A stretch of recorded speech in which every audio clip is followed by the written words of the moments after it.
And Allah subhanahu wa ta'ala promised victory for this deen, whether through us or not through us. Allah subhanahu wa ta'ala said, وَإِن تَتَوَلَّوْا يَسْتَبْدِلْ قَوْمًا غَيْرَكُمْ ثُمَّ لَا يَكُونُوا أَمْثَالَكُمْ.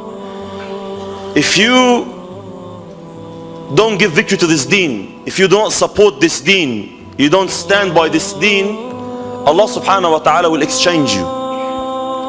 But victory is coming for this deen, have no doubt in your heart.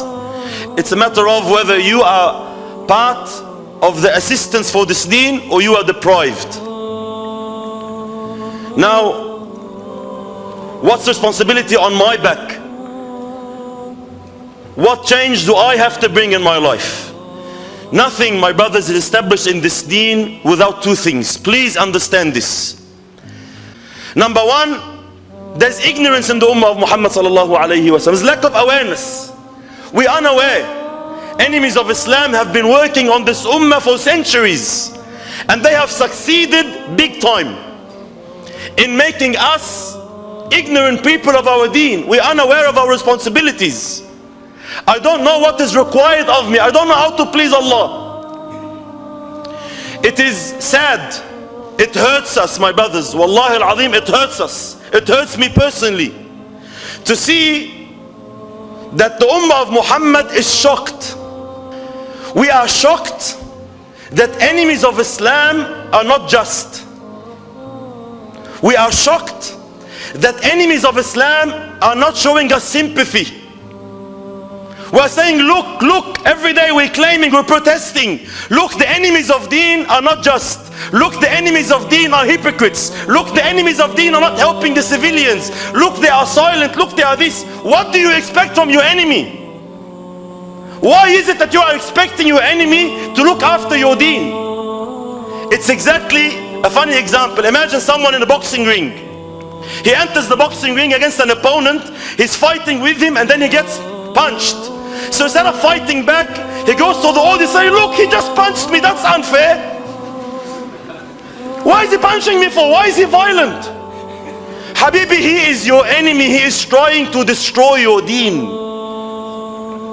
Enemies of Islam are not after your money. They're not after your infrastructure. They're after your deen. They come in different forms. They wear different suits. They talk different languages, but they want Islam. They know that the biggest enemy they have in life is this deen. Enemies of Islam have worked on the ummah for centuries and have convinced us. First, they convince you to leave deen. This is their main and best target. If they can't make you leave your deen, then at least they want you to worship Allah on your own. To live an Islam that's not the Islam of Muhammad sallallahu alayhi wa sallam. All prophets of Allah came with this mission to establish deen on earth, like we heard in the ayah, and aqimu deen, establish deen, wa la tatafarraqu fi. This is my role. My role is to establish deen in the world. If you go outside anywhere, especially if you know on media or something, and you say, I'm out there to spread Islam, straight away arrows get pointed, fingers get pointed at you. Look, he's an extremist. He wants to Islamize the world. Does any Muslim in the ummah of Muhammad have doubt in this? Of course we're out there to Islamize the world. There is no hiding the pillars of our deen. And this should not be something that's only for Islam. If I'm convinced salvation is in this religion, happiness in this dunya and in the hereafter is in this religion, how can I keep it away from people? How can I hide it in my own house? But nowadays, no, they've made us shy. Worship Allah but in your house. Work in da'wah but within your community. Don't disturb us. Don't disturb our lifestyle. No.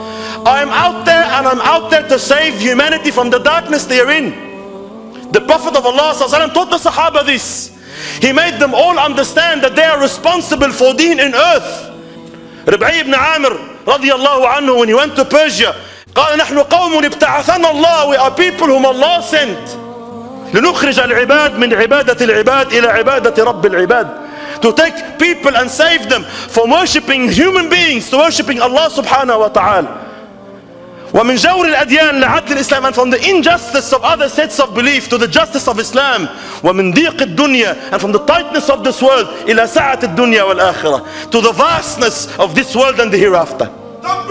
This was their mission, and every Muslim has to understand that this is my mission.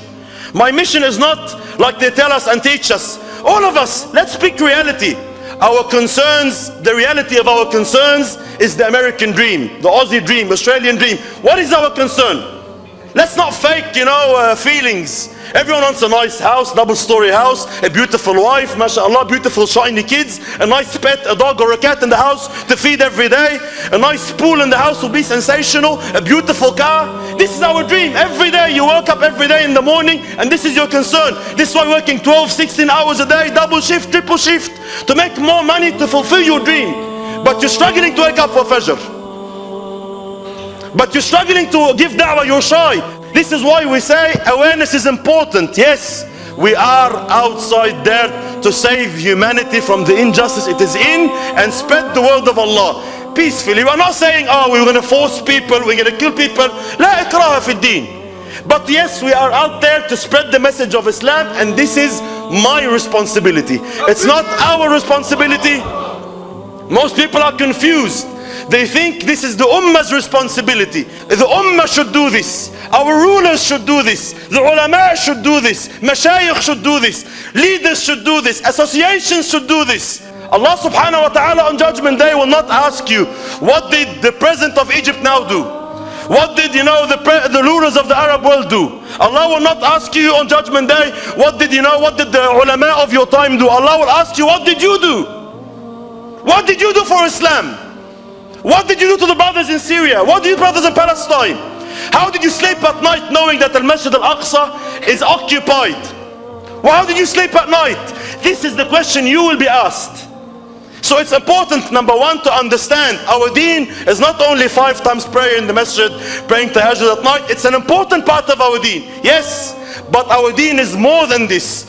The biggest misconception we have is deen is the 5 pillars of Islam. No. قال صلى الله عليه وسلم بني الإسلام على 5. Islam as a building was established on 5 pillars. When you moved to your house, did you move into a skeleton of foundation and a couple of beams? No, the building is far more bigger. It's a bigger thing than the 5 pillars. But the Islam as a building, a massive skyscraper, stands on these 5 main pillars. It doesn't mean if I do these 5, that's it, I'm set going to, the highest levels of paradise. We are responsible and Allah will ask us, so we have to be aware and spread this awareness. Ilm has to come in the Ummah of Muhammad. I am responsible. Allah will ask me and I spread this responsibility among the Ummah of Muhammad.